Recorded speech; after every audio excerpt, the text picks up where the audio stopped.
At first I was like, dang, they tricked me. I got. I really did. I was like, oh, because I was like, oh, they're gonna keep me for sure. Welcome back to Snatch, Gay Times' original series where we will be conversing with the eliminated queens of Drag Race UK vs. the World Season 2.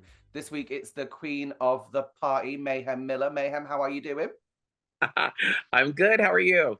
I'm good, but I'm really sad to be speaking with you this early. Me too. How are you feeling after your elimination now that you've had a few months to let it, simmer? I'm still heartbroken. No, I'm still in therapy. No, I'm fine. I'm fine. Um, I think a lot of people really expect uh queens to be like disturbed by it, but I've been through this so many times now. So like for me, it's nothing but just another day at work, and that's how I treat it. I got picked to do a job and I did my job and then I got let go from my job and now I go and seek work elsewhere. So it's easy, it's fun. It's all for the entertainment value of what drag race is, which is celebrating drag and just having a good time with it. Yeah, I remember when I spoke to Jujubee and I said, when you go back to Drag Race, well, why do you go back to Drag Race so often? She was like, well, when Rue calls, you pick up. You pick up and you say yes. You never say no. Let's talk about that talent show performance because you started laughing during the middle of it and even said, "Ah, fuck." Um, why do you think you stumbled through the routine? I started laughing because I just got the giggles. And once I started laughing, I was just like, oh, well. It's just one of those things where it's just like, okay, well, oh, well, you just have to just roll with the punches. And I just start laughing at myself. And I never take drag seriously ever. And for most people, they would have a meltdown and it would just be the end of the world for them. But for me, I'm like, this happens every day when you go on stage as an entertainer. You have great days, you have bad days, and you get up and you dust yourself off and you just keep pushing. Mhm. I mean, at least it was memorable, right? Because I'm always gonna make a memorable TV moment. Especially when it comes to the talent shows. It's always gonna be a fucking mayhem situation. right, I mean, after All Stars 5's talent show, we should know that it was going to be you're going to make another iconic moment, whether you're in the top or the bottom. Like, Oh, I love it. I love it. Looking back on it, it's just hilarious to me because I mean, who goes back on Drag Race twice and at the talent show fumbles the ball? it, I was cackling. I was really cackling, especially because of the way you delivered the line. You're beautiful. Don't let no one tell you different. Namaste. After messing up. I'm sorry, that was pure comedy. That was to me the funniest moment of the entire episode. I was cackling. Thank you. Thank you. I end every show that I do every night of the week with that saying because I do truly believe it that you're beautiful and you better not let nobody tell you different. And I grew up in the world where people always told me different. And once I realized my beauty and my talent and my abilities as a human being, just being who I am, you're beautiful. And you should never let no one tell you different. Know your value and know your worth always. And never trust a fart. Never. And never trust a fart because it might be shitty. What was the full routine supposed to look like, and what was your point of view with it?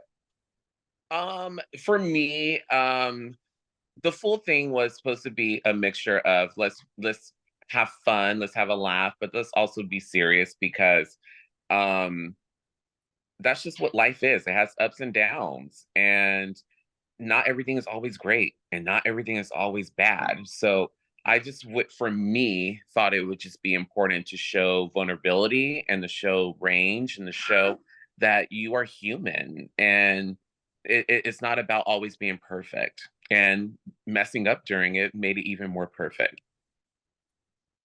This is the new routine now. Messing up, cackling is the new routine. Yeah.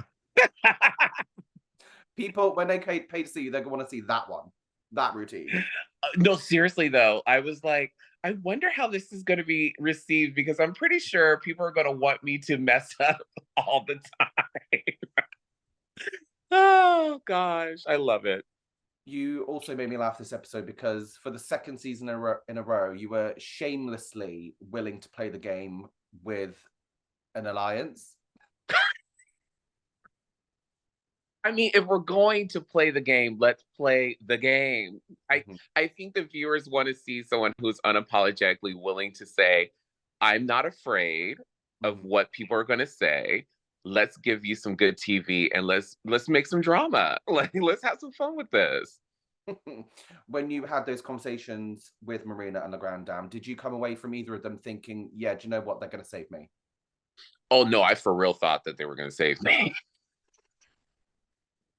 I was gagged. I said, oh, how dare you? So, how did you feel then when Marina revealed your lipstick? Uh, I at first I was like, dang, they tricked me. I got. I really did. I was like, oh, because I was like, oh, they're gonna keep me for sure. But no, it didn't work. But I thought it was the smartest thing to do because at the end of the day, especially um knowing that maybe I would be successful in other challenges, I would be a threat, possibly. So I would get rid of the threat. If it was me, I would get rid of the threat. I don't care what kind of deal I made. Oh, this is the second UK versus the World season in a row where a major competitor has gone in the first episode. Like, great TV, great drag. I'm fuming. I'm raging. I I'm not happy. mean, we got to keep you guys watching. Yeah. But like, speaking of challenges as well, this is now, right, you've done 3 seasons of Drag Race and you've not been able to compete in a single motherfucking Snatch Game. Technically, third season because I consider the Holiday Spectacular as a season as well. so, Really, four. so Four. four. Bloody hell. Yeah, no, I have not been able to do Snatch Game. So Mayhem, you got to tell me who are you gonna do? Like, I'm dying to know. I feel like I shouldn't say because maybe I'll get asked back to another season of Drag Race. I don't want to give other girls an opportunity to snatch what I was gonna do. Yeah. Oh, mayhem. So okay, so number 5, when you compete, number 5, you'll finally get to Snatch Game. Yeah. Okay, fine. Not only will I get the Snatch Game, but I'm gonna win Snatch Game. Oh, you're teasing me now. I need to. Right, when the call ends, you're gonna tell me. I need to know. Oh my gosh, I love it. A lot of fans think, including me, that the first episode of any Drag Race season should just be a non-elimination because we want to get to know these queens more. We want to really get to know. Well, we already know you, but we want to see more of what you have to offer. So, what do you feel about that? How do you feel? I agree. I agree. I think it would also change the narrative of first out, you know, the negativity of it all. Like I think if the first episode was an episode where we actually got to see everyone, let them shine, then we get more deeper into the competition and then start eliminating, fine. I actually don't even want eliminations anymore. I rather see a whole season of a cast and Mm. see what happens with them. I wish we didn't have eliminations this time around, but that's what the game was this time. So it is what it is. Yeah. It's hard, isn't it? Because the elimination is one of the most dramatic and anticipated aspects of any episode. But still, we want to see what looks you brought. We want to see what else you have to offer. I mean, this is why All Stars 8, 7, the winner season, was so great because we got to see everything. Yeah. Yeah, I know. Everyone gets robbed of what could have been. What could have been? What could have been? You also again made me right. Do you know what? You just made me laugh like this entire episode. Actually, you made me laugh because I liked when you admitted that you didn't know any of the queens in the workroom. I I look, it's not my fault. It's not my fault at all. I admit I'm terrible at watching some of the other franchises, but that's only because I work a lot. And so I don't get a lot of TV time. And when I do get TV time, I try to limit my drag consumption because that's my life. And I do like to have a personal life outside of my persona of mayhem. So when I'm watching TV, it's either football or it's 90 Day Fiance. When the promo was announced for this season, you thanked fans for the love online, but then you also mentioned that there'd been some hate. Is Was that because this is your third time competing? Like, I couldn't really make sense of it. Why people were sending you hate? It baffles me every time I receive hate because I'm never a villain on the show. Like, I don't understand why if I did terrible things and was a mean person, I could understand why I would receive negativity. But I get it out of nowhere, and I hate to say it, but it's usually racially charged, and it's terrible. It's disgusting when a person wakes up first thing in the morning and opens up their mail, and then they see something so horrific. Like, why are we in today's world thinking that bullying is okay, especially within our community? You would think that people who are marginalized, who are made to feel less than, would understand that sharing that same energy of being a disgusting, vile person is not acceptable. But it just seems to be within the drag race community, it's a problem still, even though we address it year after year after year. Being a queen of color, having to have to deal with that, it's fucking terrible. And it's not acceptable and it's not okay because no one should have to deal with that.